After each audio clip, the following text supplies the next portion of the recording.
المرض اللي نصه نفسية ونصه أكل ونصه إحنا اللي عملناه، القولون العصبي.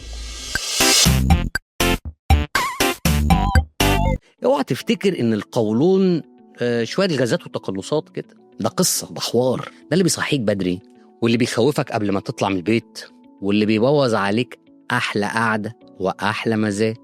ليه؟ لأن التويست بتاعه غريب. 70% من أعراض القولون مش من القولون أصلا. عارفين منين؟ من دماغنا. ليه؟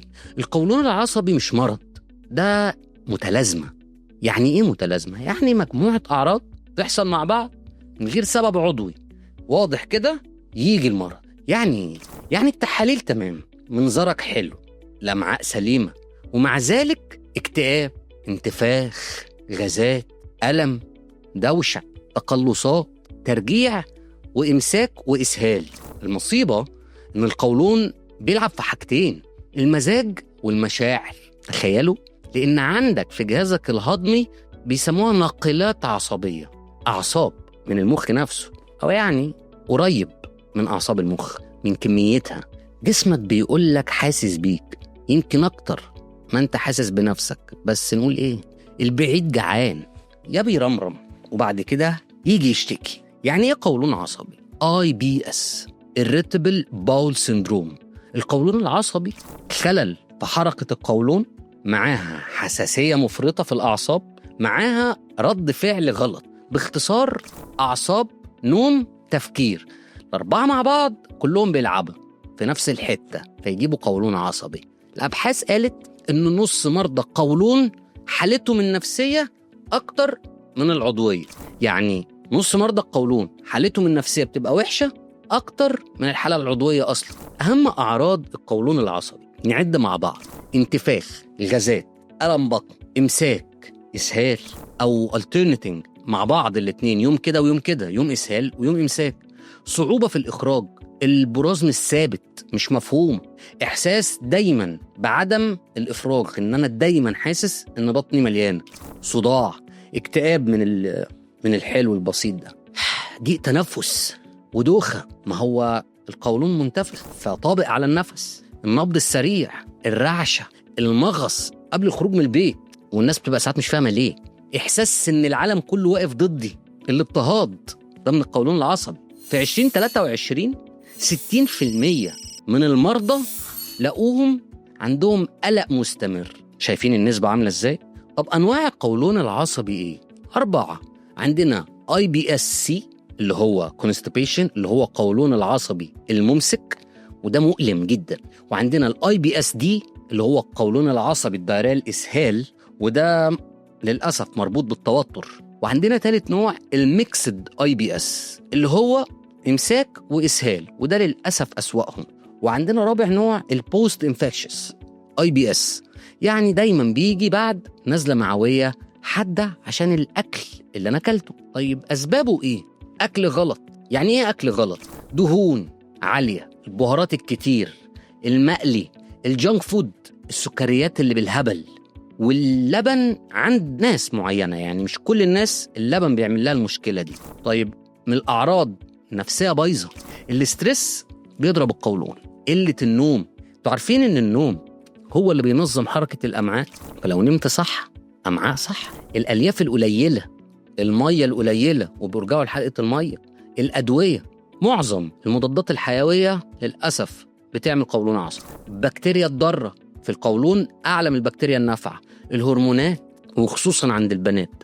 يعني المشكل جبن اللي بتكلمي صاحبتك فيها وتقول لها هاتيها وتعالي عشان أنا متضايقة، ما أنت تكتئبي أكتر. الشاورما العمال على بطال هتكئبك أكتر، مش هتطلعك ومش هتغير مودك. صدقيني الأكل مش هو الحل، لأن ساعات بناكل الحاجات اللي بتبوظ النفسية مع القولون. طيب علاقة النفسية بالقولون إيه؟ أنتوا عندكم في جهازكم الهضمي 200 مليون خلية عصبية، ده رقم قريب من المخ. الجهاز الهضمي بيتأثر بالخوف، الزعل، الضغط والصدمة والقلق والتفكير والنوم. كل الحاجات دي بتأثر على القولون. عشان كده ناس كتيرة، كل الناس بتقول أنا لما بتضايق بطني بتوجعني، هو بطني وجعاني، حاسس متوتر في حاجة. ما هو بسبب ده الأعصاب اللي في القولون. الدراسات فعلا اللي اتعملت سنة 22 على مرضى القولون لقوا عندهم مستوى السيروتونين أعلى، بس فين؟ في الأمعاء مش في المخ. يعني السعادة عندهم والانبساط موجودة بس في المكان الغلط للأسف. نيجي هنا للأكل الممنوع. الناس اللي عندها قولون عصبي، القهوة اللي عمال على بطال بتعمل أصلا تهيج في المعدة وفي القولون، وخصوصا اللي على معدة فاضية. الشاي اللي بيعمل إمساك، اللبن عند 60% من الناس، المقليات، البهارات والتوابل التقيلة، الفول والبقوليات، وده للأسف عند معظم الناس، القرنبيط، الحاجات الملفوفة، البروكلي، الغازات وبنضايق بيها الناس، العيش الفينو عشان الجلوتين اللي بيهيج القولون اللي جواه. فيجي هنا دور الأكل بقى المسموح. ناكل إيه؟ هناكل شوفان، الناس ما بتحبوش، البطاطا، الرز، مكرونة عادية، بلاش الحوارات اللي على المكرونات، عيش بلدي، موز والتفاح، الخيار والجزر، العسل مع الزبادي اللي مليان بكتيريا نافعة، الزبادي، النعناع والكمون والجنزبيل، الشمر والشاي الأخضر. كل الحاجات دي حلوة للقولون العصبي. طب البروتين ملوش دور ليه؟ الفراخ، السمك واللحمة بس مشوية، علشان مش اللحمة التانية اللي هي الناس بتقعد الملبسة اللي بيقولوا عليها.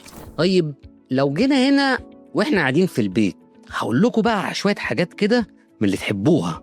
نيجي الأول كوباية نقدر نشربها للقولون العصبي. هنجيب كوباية مية دافية ونحط عليها معلقة كمون ونص ليمونة ومعلقة عسل، وكل يوم الصبح نشرب الكوباية دي. القولون بيبانه بتتفتح، الآلام بتقل جدا جدا جدا، والمغص بيقل بشكل ملحوظ. فدي كوباية سحرية للناس اللي عندها قولون عصبي. طب اللي عنده قولون عصبي وعنده إمساك ملوش نصيب؟ هقول لك على كوباية كده تعملها عشان القولون العصبي والإمساك، ودي عمل أو سحر للي عايز يخش الحمام. كوباية الزبادي معاها معلقة شيا ونص موزة ومعلقة عسل، اضربهم مع بعض وكلهم.